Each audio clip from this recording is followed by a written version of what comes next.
Yeah, hi, Vandana. So we'll just give a minute more for more people to join in, and then we'll start. Yeah, sure.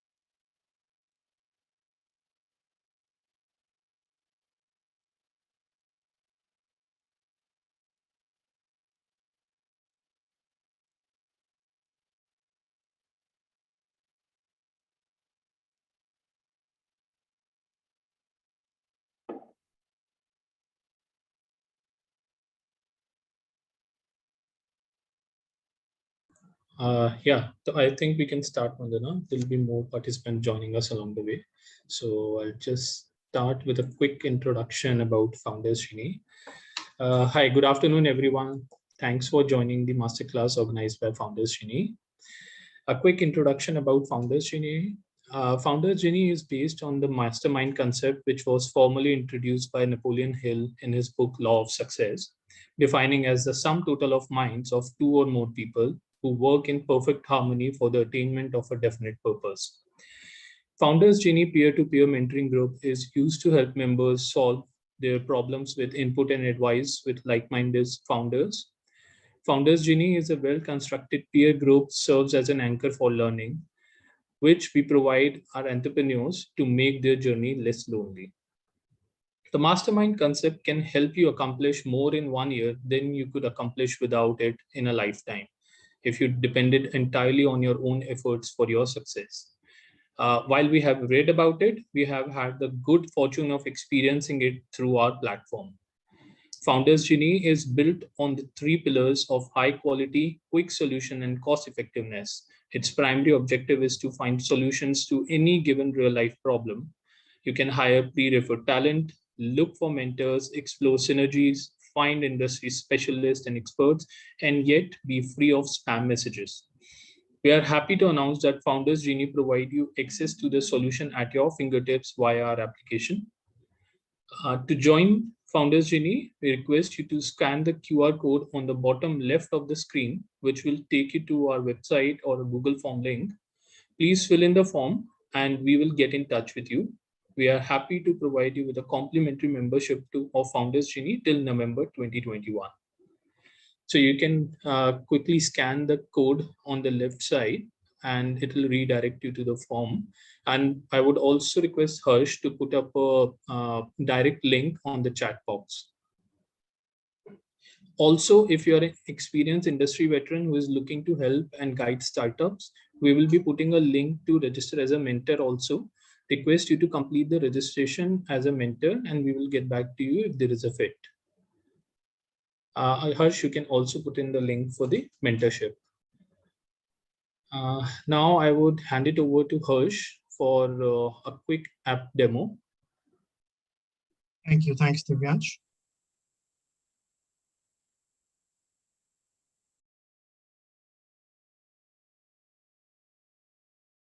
I hope my screen is visible. Yes, it is.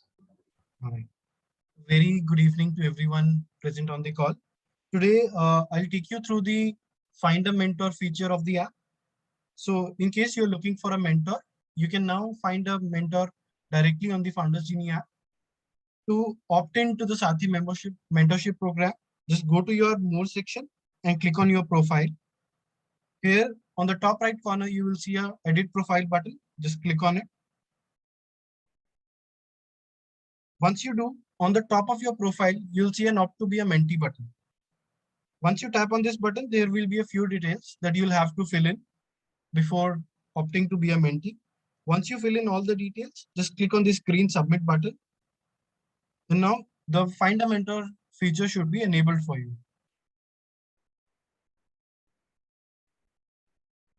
Just a second, I'm facing some network issues here. Yeah. So once done, just go to the Genie tab on the top on the extreme left of the screen and click on Find a Sarthi Mentor. Once you do that, you'll find this list of all the available mentors on Founders Genie platform. You can also apply various filters to manually find the mentor that you're looking for. Just click on the filter button on the top right corner of your screen. And these are all the parameters which you can apply to find your mentor. Once you have found your mentor, you can request for mentorship. I'll just search for my colleague Yash here.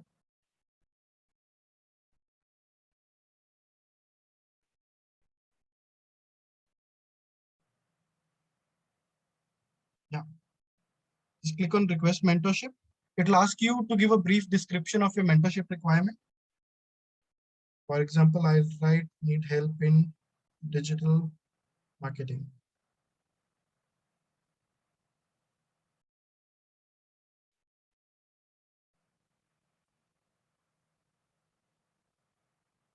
Yeah.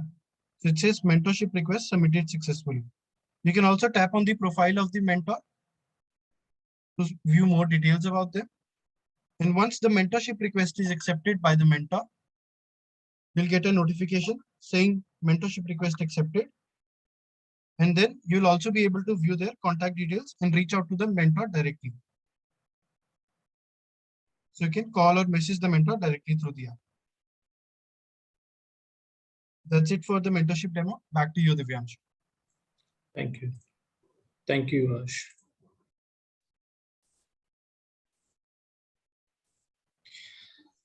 So now I'll quickly introduce our speaker of the day, Vandana. Vandana is a founder of Convanto.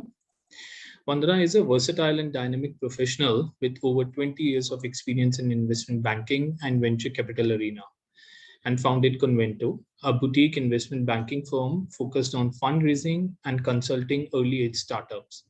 Before founding Convanto, she had a family office fund in Singapore and Jakarta. A diversified set of experiences has enabled Vandana to develop an eagle's eye for spotting opportunities in industries that are set for long-term growth in the Indian economic context.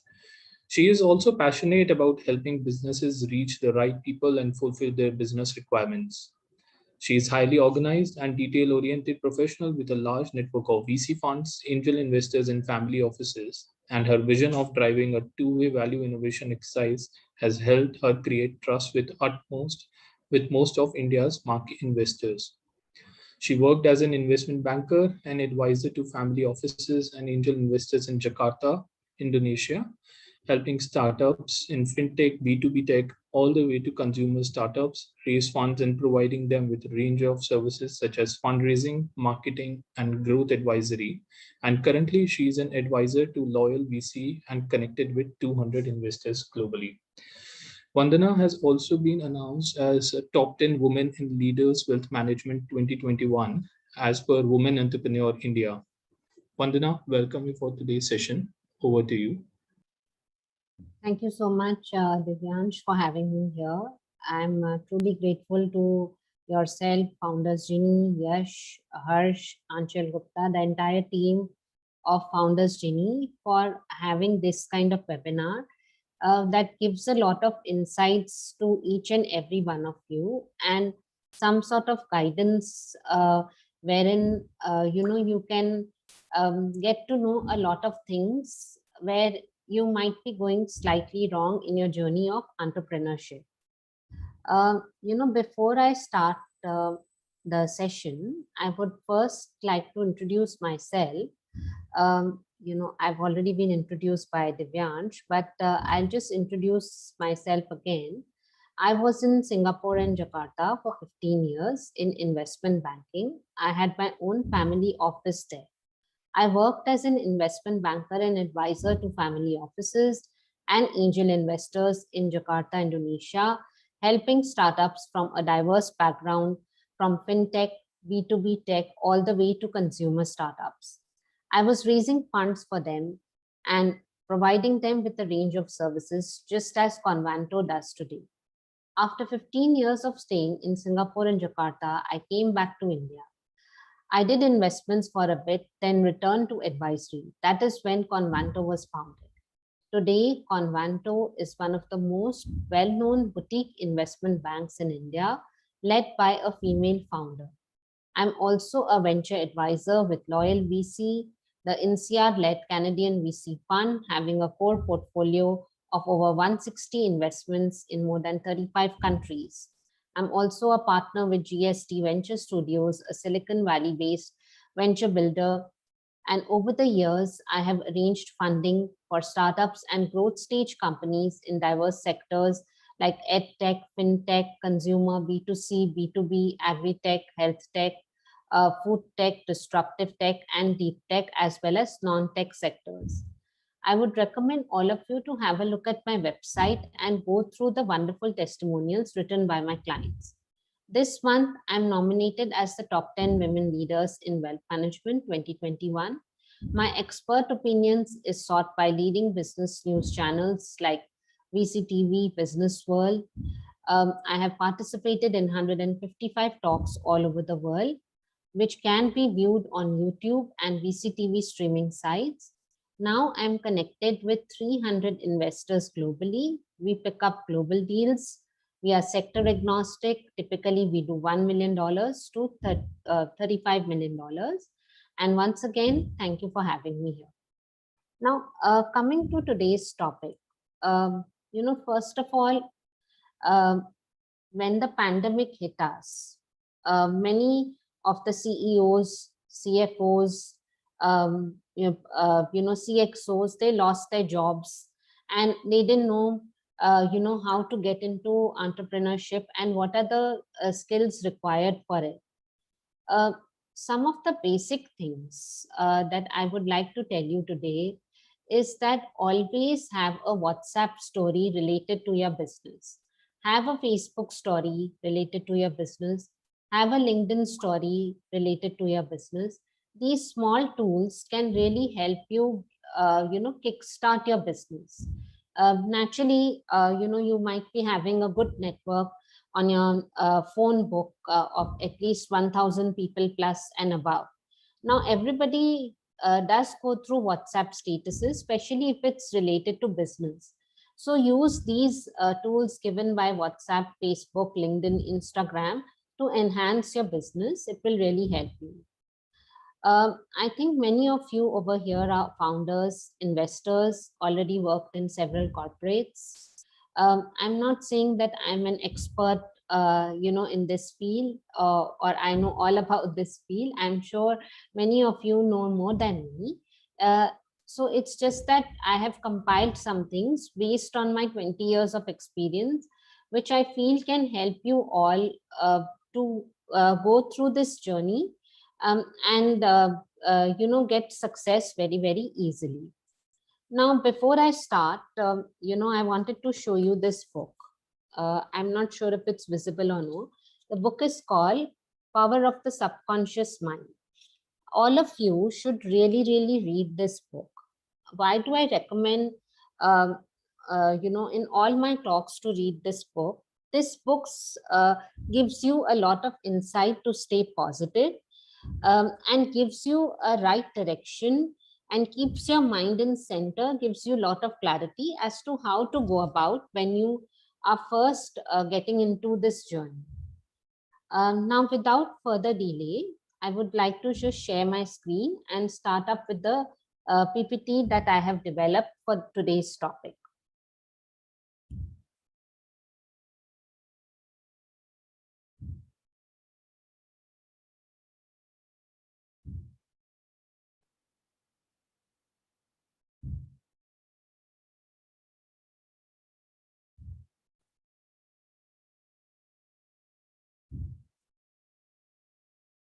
I hope my screen is visible. If it's not, kindly do let me know.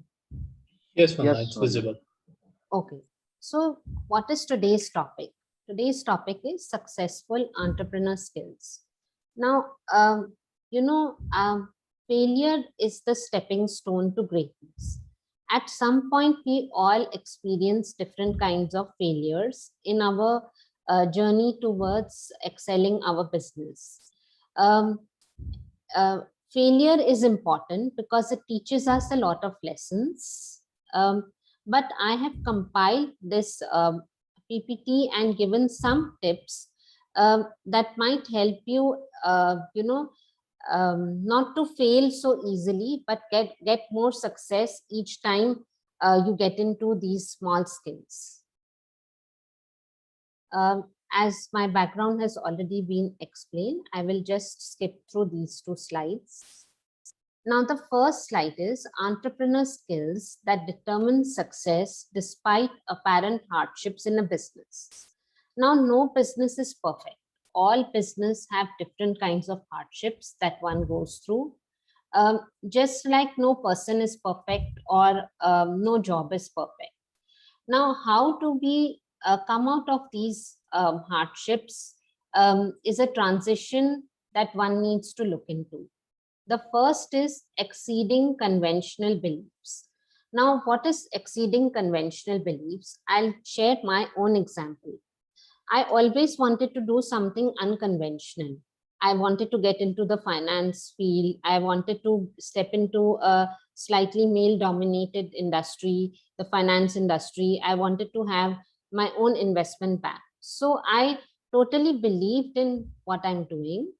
And I wanted to, exceed these belief systems. So what happens is that, the way in India, children are brought up is that they are brought up with lot of limitations, with lot of conditioning of the mind, and which doesn't allow people to grow even when they are as grown-ups. Their decisions are made by people around them. So when you exceed your conventional beliefs, that is a transition from traditional wisdom to thinking beyond the establishes, drives entrepreneurs to bring disruptive ideas to the table. Now, naturally, you have to do something unconventional to prove yourself. You have to go beyond the conditional thinking. You have to be a risk taker.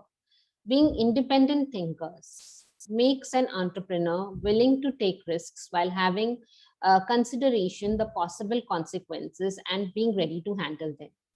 Now, when I say independent thinkers, is that you are thinking about your journey independently. There is no other person making the decision for you.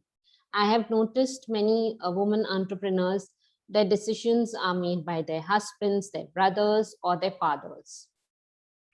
So I think that gives them a big backfall because they are unable to think independently. Similarly, also with men, it happens. The decisions are made by fathers, colleagues around them, or somebody at home, their mothers or their wives, that blocks them from growing. So we have to become independent thinkers and risk takers to be able to move towards, success. Practicing decentralized management. Entrepreneurs delegate to co-workers to ensure that decision-making authorities are not limited to a top set of executives. Now, when you delegate things to your team, it has to be done automatically. You don't need to continuously keep checking on them like children. It has to be delegated in such a manner that they are able to make a decision when the top executive is not around. They don't have to wait for the top executive to be there to make a decision. So I think that will, this kind of a decentralized management will really help you improve in the entrepreneur skills that we are speaking about today.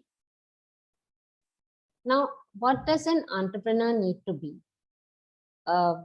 These are some of the skills. We need to be cautiously optimistic, to be confident of facing the outcome at the ease, regardless of it being coupled with readiness for possible difficulties.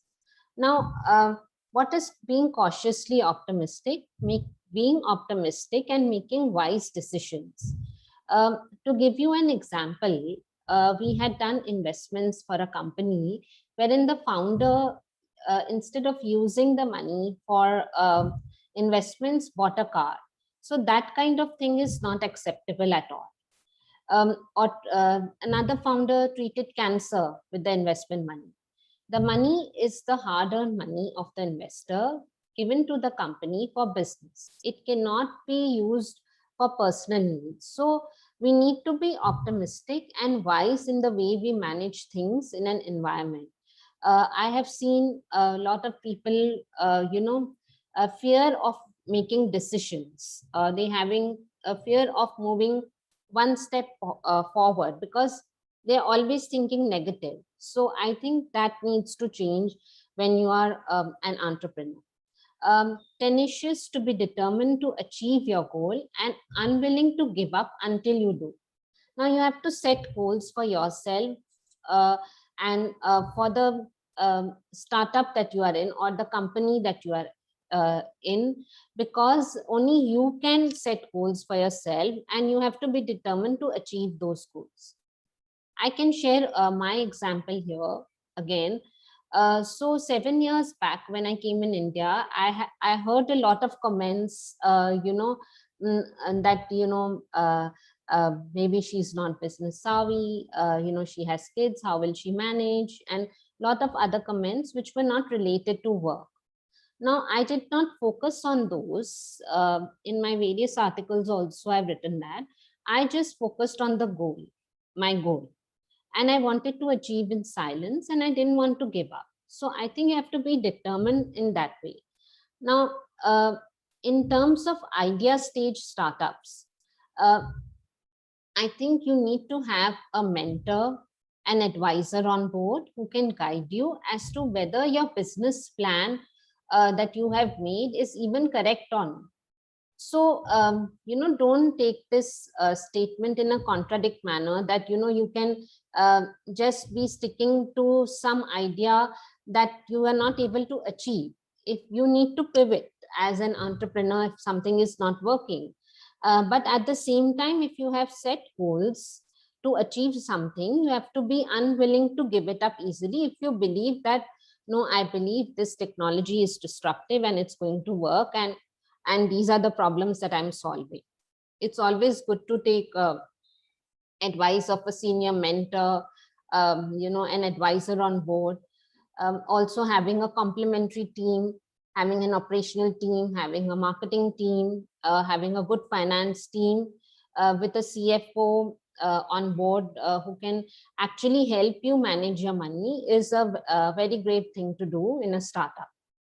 Now, patience, to understand that there is not one road to success only. You have to have the patience. You have to see the opportunities that come in the way, not make impulsive decisions, and be persistent towards what you're doing. Creative, to search for groundbreaking discoveries and invent disruptive strategies. Now, we need to be creative at all times. In terms of having all the skill sets and discovering what is a disruptive thing that we are doing. Persistent, when I say to stay still and handle unforeseen situations of failing ideas with potency. So be persistent. Now, why I say be persistent? In my journey of 7 years of being in India, I also had lots of roadblocks and I had lots of failures, but I was persistent to achieve what I wanted to. And I was learning from the mistakes of failing that I was making over and over again. Tactful, to understand your co-workers, be compassionate with them, and try to understand, be empathetic towards them and help them achieve their goals as well. To be confident, to be an inspiring figure to your co-workers, even when you have to fake it. Now, why do I say this? Now, as a CEO, as a CFO, or as somebody who's a decision maker, you need to be confident because many people look upon to you with seeing you as an inspiring figure of the company, as an owner of the company. Now, if your confidence shakes, that means all the people, including your clients, whoever are dependent on you, their confidence also shakes. So you don't have to be shaky. You have to be confident. Like many times when I'm myself, I'm facing a difficulty, but I internally endure it, and I show confidence on my face, on the way I communicate. So when I say confident means just be the way you are, and don't have to show to the world that you're shaky about things, etc., because things can be handled in a matured way. Now, consistent is to develop routines and build momentum. Not what I've noticed is that many founders, they are not consistent. They're very unstable. A few months they're going to do this, then another few months they're going to do that.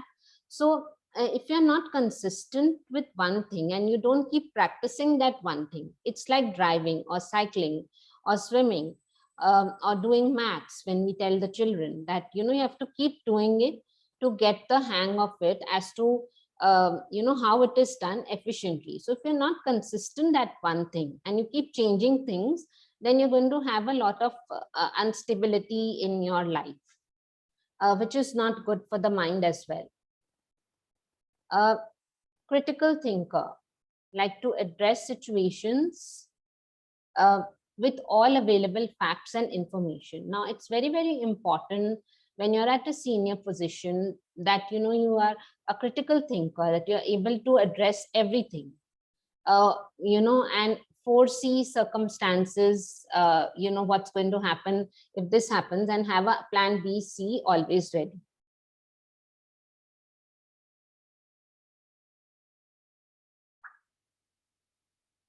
Now, hard skills every entrepreneur needs to learn and implement. Now, these are some of the hard skills. Marketing skills. Like I mentioned, that some of the marketing skills that would really help you achieve your goals when you're just starting. Now, what are the different marketing skills to help entrepreneurs build a wide and solid network of like-minded people who can ultimately be resourceful? So you have to keep building your network, interact with like-minded people, and have your LinkedIn in order. After the pandemic, it has become really, really important for all of us to have our LinkedIn in order, have our websites in order, go digital all throughout. The reason being that, everybody is on a digital platform right now. If you remember, when demonetization happened, many of us didn't know how to use Paytm, Google Pay. Many of us didn't know how to use these digital platforms because we were pushed to use. Now the vegetable vendor, the taxi man, the milkman also knows how to use these forms of digital payments. Similarly, when the pandemic hit us, we didn't know how to use Zoom, AirMeet, many of us, Microsoft Teams, for that matter, StreamYard, and all these digital platforms to conduct meetings. Now, look at it this way. Initially, we were on the road going for 3 to 4 meetings in a day. Now, sitting on one chair, we can actually do 10 to 15 meetings in a day and close things very fast. So how advanced the technology is that we can communicate like this all over the world and even have webinars. I remember when Zoom had come out, people were very, very skeptical to use Zoom. Nobody wanted to go for Zoom meetings. That time the pandemic had not hit us. Only after the pandemic hit us, everybody started using Zoom, even the school, etc. So I think it's important that we keep all our digital platforms enhanced and up to the mark, because continuously people are checking these and we don't come to know. And having, going back to the marketing skills, so having these kind of, marketing skills where you're socializing, when you're meeting like-minded people, where creating your network, you're understanding the new techniques of marketing will really help you in the long run. Now, management skills, to be able to delegate effectively, not just passing on tasks to subordinates, but with a vision, confidence, and persistence. Now, sometimes, we are spoon feeding our employees, and we are not delegating tasks effectively so that the subordinates can understand, okay, this is the vision of the founder and this is how we need to perform. Every time they need to be checked upon. So as adults, once the task is delegated, it has to be passed in such a way that automatically everything gets done. Social skills. Now, despite business having to do with a lot with marketing, and not the founding entrepreneurs should know how to sell their idea to the customers, to the investors. Now, when startups come to me, I tell them that what are we selling to the investors? We are selling their business. That is why it is important to have your pitch deck in order, your financial model in order, understanding what is the right trend for the pitch deck at that point in time, having a video pitch deck in order, having your LinkedIn in order, having your website in order. It's very, very important, because sometimes it's also how you position your company in the market and not the founding team that helps you get investments. I'll just give one example over here. Like dairy milk chocolate, the way it is wrapped, the way it is sold, the way the tagline is there, we go and we buy it in the market. The same way, we have to create, position our company in such a manner that, we are selling it to it, not only to our customers, but to the investors and to many people who understand, okay, this is what is going on in the market. So having these social skills will really help you. I myself, I'm learning Instagram now. So, it's very important to learn all these platforms, and technology keeps changing. So one needs to be proactive and progressive. Now, some few other hard skills that every entrepreneur needs to learn and implement is forecasting skills. To make accurate predictions of the future consequences when a task is being undertaken, and to be prepared with countering solutions to possible problems that may arise. Now, to give you an example, what happened a few months back? In our country, we were lack of oxygen, medicines. We were totally disorganized with the hospitalization system. Nobody forecasted what's going to happen when the second wave comes. So I think if we have those skills to forecast, okay, look, this can happen. Then what should be next? If that can happen, what should be next? And have a plan B and C in place, then maybe we would have not lost so many lives. Maybe we would have, saved a lot of near and dear ones from losing their lives and not even getting infected by this dangerous virus. Now, hiring skills. Hiring the right people is important for entrepreneurs so that they can pass their vision onto the right people. Now, it's very, very important, like I always say, to have a complementary team that complements each other. And hiring the right people who, when they leave, they can also pass their vision on others. As a founder, you are also passing your vision on them. So at a later point, when they want to start on their own also, they already have the skill sets. Navigation skills to navigate the business into the right direction when unforeseen or rather shocking circumstances arise. Now, if you are not able to navigate the business in the right direction and you don't see any circumstances arising, then totally you're going to have a backfall, because it's very, very important when you're running a business. Technology skills for entrepreneurs to be able to utilize smart technology that could be resourceful to your business. This platform, Zoom, is a smart technology. Another example is Meet, StreamYard, Microsoft Teams, having apps in, now we have several healthcare apps, pharmacy apps, OTT platform apps. So all these technology, one has to be tech savvy. whether we agree or no. Nowadays one cannot do without being tech savvy. So get on to developing these skills if you don't have. Now, these are some of the financial skills that I've listed: financial literacy or budgeting, making smart and right investments, borrowing wisely. Now, when I say borrowing wisely, is that what some founders also do is they keep on taking bank loans after loan, and then they fall into heavy debts.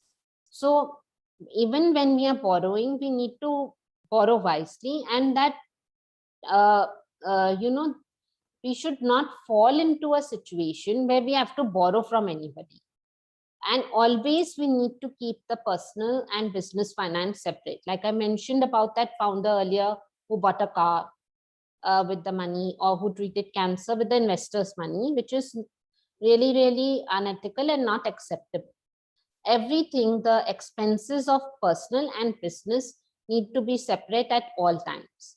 And being responsible to deal with financial challenges. Now, what happens is that when we face challenges, we start blaming people instead of looking into ourselves, reflecting what's gone wrong, and jotting down what are the resources that we are left with.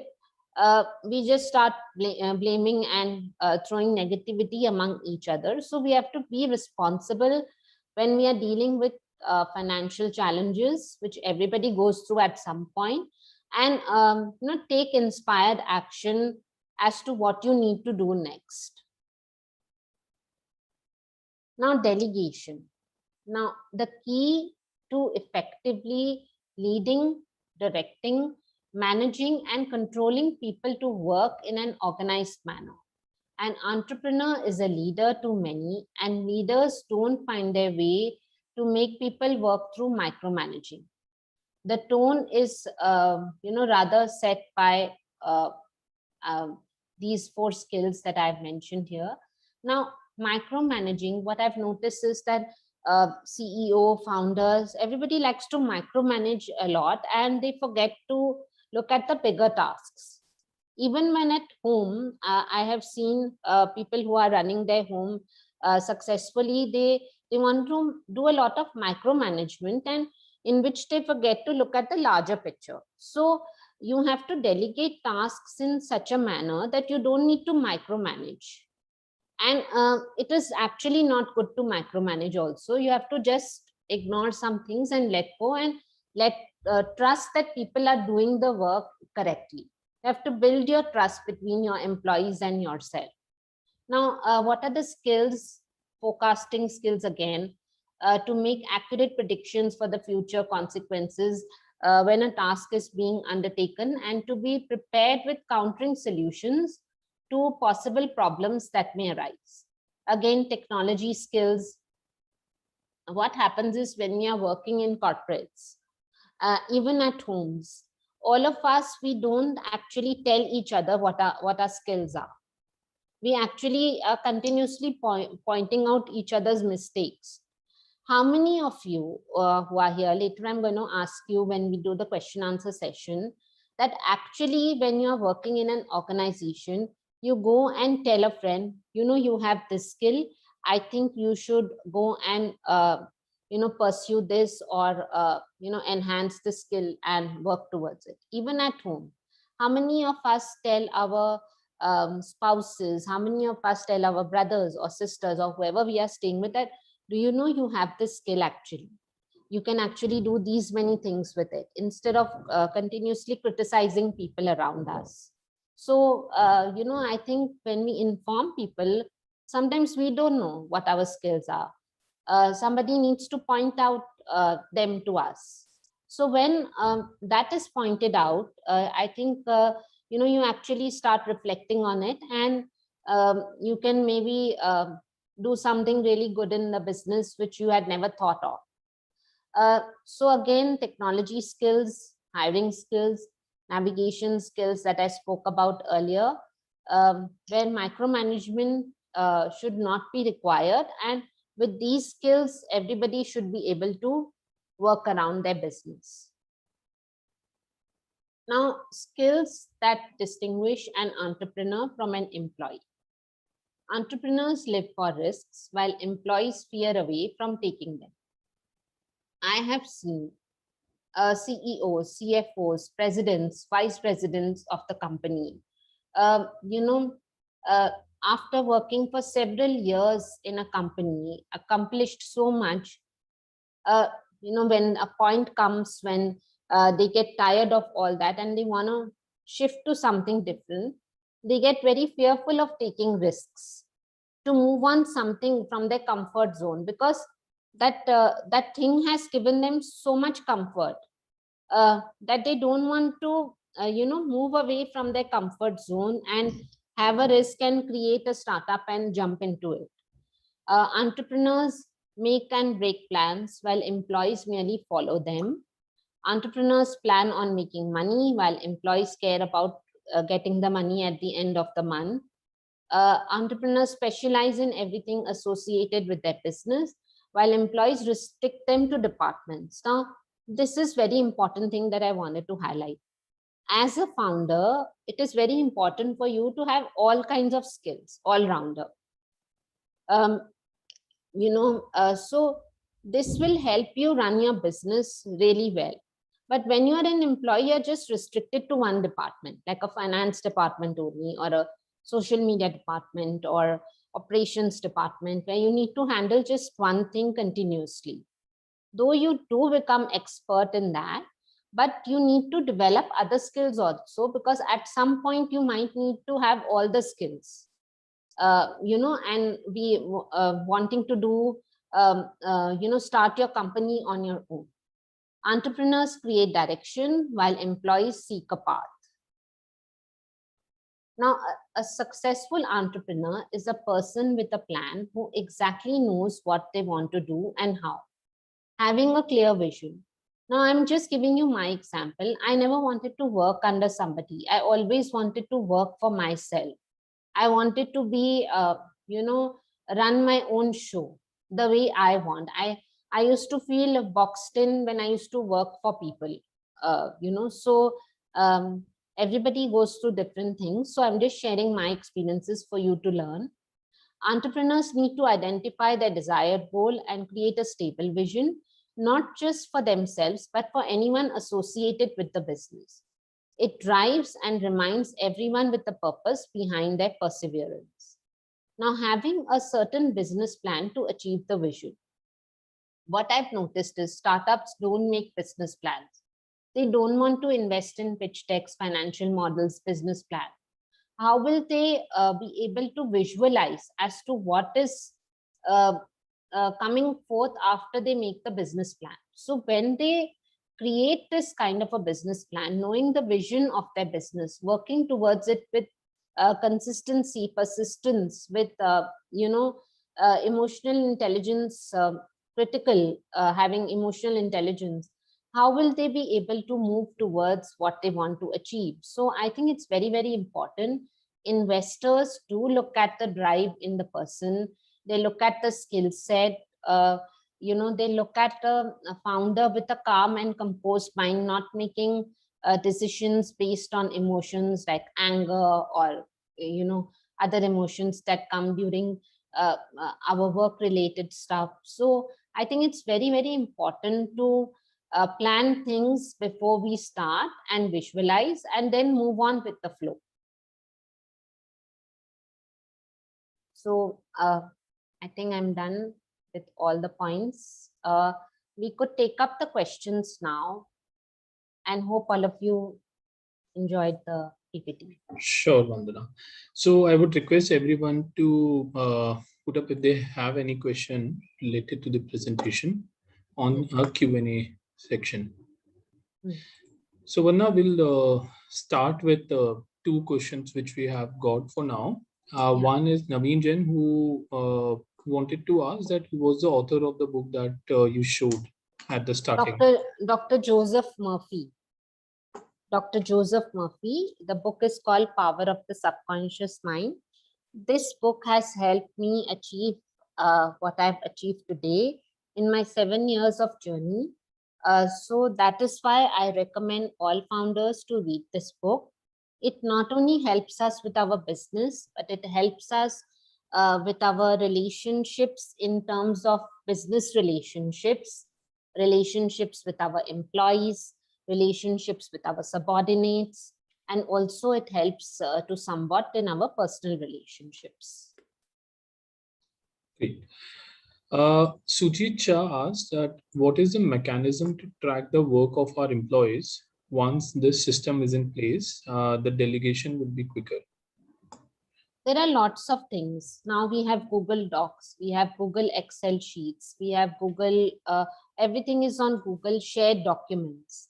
Now, my employees also work from home. We have Google Docs in place which we share with them. So continuously you can monitor what they are doing. If you're sharing your laptop screen with them and they are getting access to that, if they are working on your laptop, then you can easily monitor what they are doing through your own laptop. So it's very, very easy to monitor, and you just have to explain them like an adult. Like, look, I mean, I don't need to repeat things. You are 18 plus or whatever, and this needs to be done. I have a deadline, and I hope I'll get it at this time. That's all, and it will be done. I think that's the best way, because why do employees take founders for granted? Because one doesn't develop the friendship between them. That, look, how will the company run? We need to accomplish these tasks. It's dependent on you. Instead of continuously pointing to them, look, we are giving you salary, this is what you're getting incentives. So instead of continuously talking about what you're doing for them, explain them your situation, make them your friend, and then move forward in the right direction. Great. So Vanna, before moving on to the next question, from my side, I want to know that what is that one skill which you actually look in any entrepreneur while evaluating these startups? So I'll tell you, so we do look at the founder's educational background. We look at if the founder is humble on, whether the founder is able to pivot at the right time, is listening to their investment bankers and investors. Even investors look for humble. Humble doesn't mean being submissive. Humble means being grounded, being calm, being centered, being able to do the right things with not having the ego come in the way. So that is one thing which I definitely look for as in a founder. What is the drive that the founder has, and what is the technology that the founder is bringing on the table is also very, very important. And last comes revenue for me. So first I look at these three factors, and I'm not saying that I'm only looking for IITs, IIMs, or MBAs, but naturally some sort of education background needs to be there, for me to pick up the company. Great. Santosh asked that what is your typical day like? I mean, how you start off and how you go about it? Okay, so my day starts at around 5 o'clock in the morning. It starts with a small meditation. Then I go for my walks. I do go to the temple as well. I have 15 children near my house around the temple whom I feed regularly. I come back home, I do my yoga. I start my work then at around 10 o'clock sharp. My day usually, since I'm an investment banker, it is full of hustles and there's a lot of uncertainty.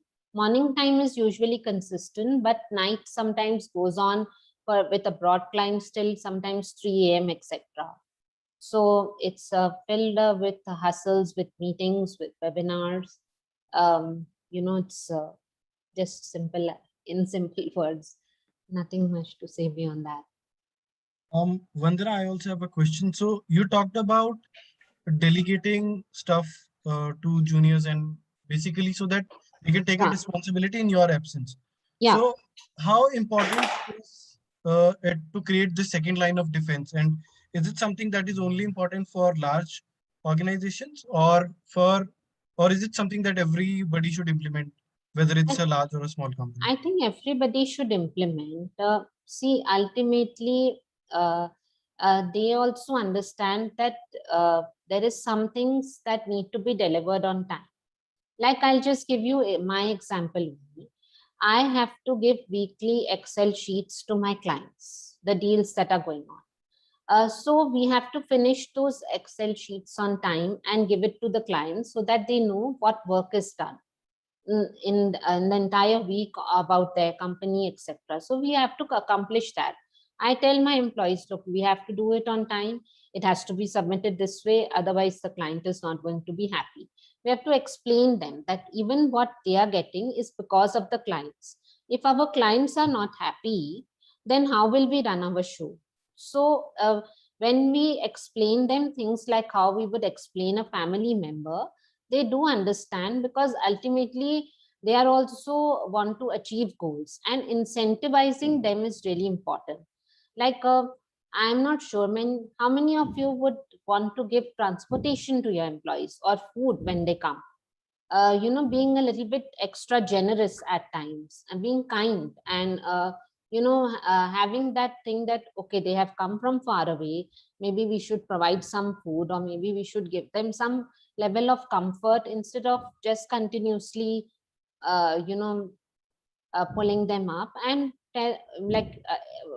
like how we talk to adults, we just have to explain them and then just leave it. And if they are not performing, explain them politely. But at the end of the day, it's how you deal with your employees, in a humble way, or you're being harsh, or you're sounding too in your tone. Also, sometimes people have superiority complex in them. So all those, in these things are very common, which I've seen people having superiority complex. Because of that, they just do anything to anybody. So I think all these things need to be avoided. Thanks, Vandana. Vandana, Santosh asks that what is your favorite podcast channel, and if you can advise few that an entrepreneur should listen? My favorite podcast channel, I didn't actually focus on this, but I do listen to, so basically, see, I listen to a lot of investment banking stuff on Spotify and all these other channels that are available. I read a lot of Forbes articles. I'm continuously on Forbes, and keep myself updated with what is happening on your story. LinkedIn, I'm always on LinkedIn. I keep reading the latest funding news there. So these are some of my favorite. Economic Times, Business Standard, I read. As to listening to that, I listen to Spotify, but only business related stuff. I don't listen to anything else. I don't even watch anything else beside business. Sure. Bhaskar Kolulu asked that how to maintain a very good relationship with your co-founders, partners, and how to make sure relationship sustains, and how to minimize interpersonal issues. See, as long as now, what is the goal of all the founders? To get returns at the end of the day, and the company should run in the nice manner, and everybody should achieve their goals. Now, as long as you're cordial with them, and you're making decisions cordially as a team, discussing it out as matured people, I feel if we take these steps, this is going to happen. Or if I feel we take these steps, let's just change it this way. Ultimate goal of both the founders, or 3 or 4 founders in the team, is to push the company to a level wherein success happens for everybody. And when the success of the company will happen, everybody's success will happen automatically. So I think if that vision is imparted to all the founders, I think they will successfully do things that they want to. I think no founder is demotivated because they themselves have chosen to be a founder of that company. In terms of, maybe they have done some investments and they are taking some equity, or they are on salary. depends on, again, what they are doing. So the best way to have good relationships with anybody is that first correct yourself, have a positive mind yourself, and understanding is very important. What the other person is going through, why is it that they are doing such thing. And once you understand, and don't focus on, like I mentioned before also, micromanaging and things which don't matter. What we get into these fights is because we are always arguing about things that really don't matter, and we don't look at larger pictures, like growing the company or taking it to the IPO level. These should be the discussions, and not minute things that that can be taken care of. Thanks. Kishore asked that while pitching to the investors, should you mention then that with the funds you are planning to hire the best minds in the domain, even though it may cost the company more and eventually bring profits in near future, or hire a person that can fit the budget currently? I didn't get the question, Divyan, sorry. So Kishore asked that while pitching to the investors in their pitch deck, should they mention that from the front funds they are planning to hire the best minds in the domain, even though it might cost the company more, but eventually bring profits in near future, or they should just hire the person that can fit in the current budget? See, why is the investor investing in your company? Because they see that there is they see that your company is destructive and you guys have a drive. Now it's the investors' hard-earned money. It is always good to take decisions along with the investors. That sometimes they really don't like to spend overboard on salaries. Many times we don't understand that simple people also have lot of skills. We feel that, okay, if we get a CEO or CFO from such a big company, then the value will get added, and then we start paying them up, but the results don't come out. Wherever your results are coming out, whether it's with the expert founder or whether it's with the simple founder where you are able to make to, that should be your goal. And then you have to make the investor understand, look, he or she brings results, so we need to take them in, and accordingly negotiate on the pay over there, because at the end of the day also, what is going in the founder's pocket is the investor's money. So we need to be careful over there. Rest all you need to decide. Again, it depends on the type of company, who is the founder coming in, all these factors. We had one investor who had objected on the CTO salary being very, very high, and the CTO not having the skill set for it. So then we brought the salary down, etc. So I think it can be worked upon. Sure, thanks. Vandana, Nikhil Agarwal says that he's practicing CA, and also being a founder, he's open to mentoring new founders and startup. But he usually gets stuck at point where the founder has a POC, but not scaled enough with traction to attract even angel investors, which seems like a chicken and egg situation. What will be your suggestion? To get investments in such a situation? Yes. See, again, what happens is that when you don't reach out to the right kind of investors who have the right kind of relationships with these funds. Now, everything works on relationship. You might agree. Initially, we used to have these meetings, BNI meetings, and many other such business meetings where we used to meet people face to face and interact and close things and build relationships. Why we used to go to such networking events? Because we wanted to build a relationship. Now, the right kind of investment bankers have direct connections with the MDs of the funds, with the angel investors, where they have a say. It is always better to go with the people who have the right kind of relationships with these angels. They know what is happening, whether the fund has the enough money or no, whether they are looking for more funds, because they are in and out of the market.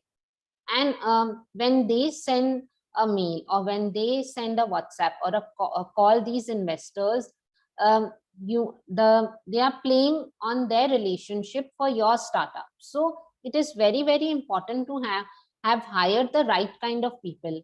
Of course, at the end of the day, nobody can put hands in investors' pocket and say give the money, but at least with the strong relationship, 95% time the things can work out in any given case scenario.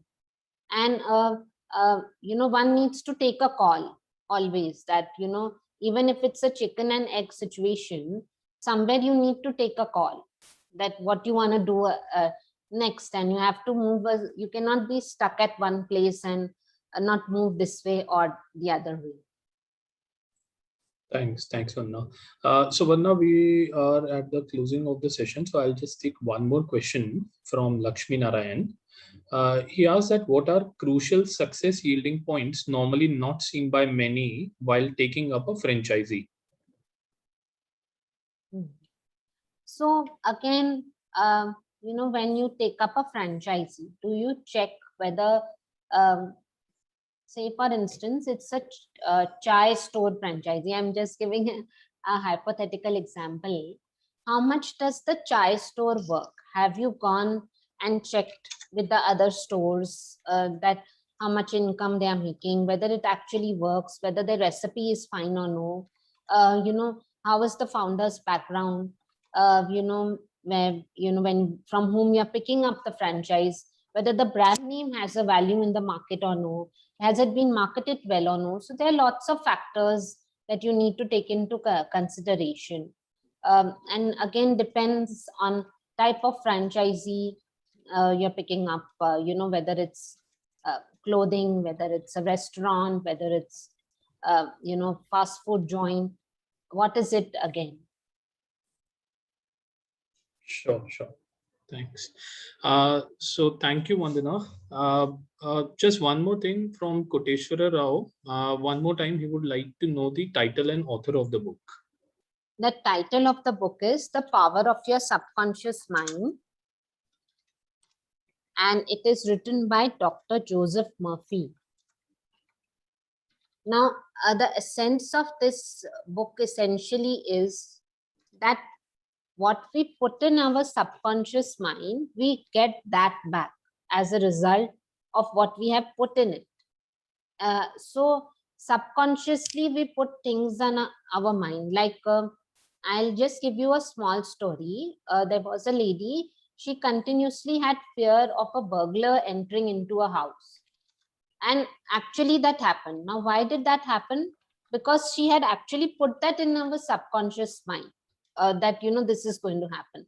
Whatever we think, we become also like that. Whatever we put inside. Now, if I don't know if many of you do believe in the law of attraction or the law of universe.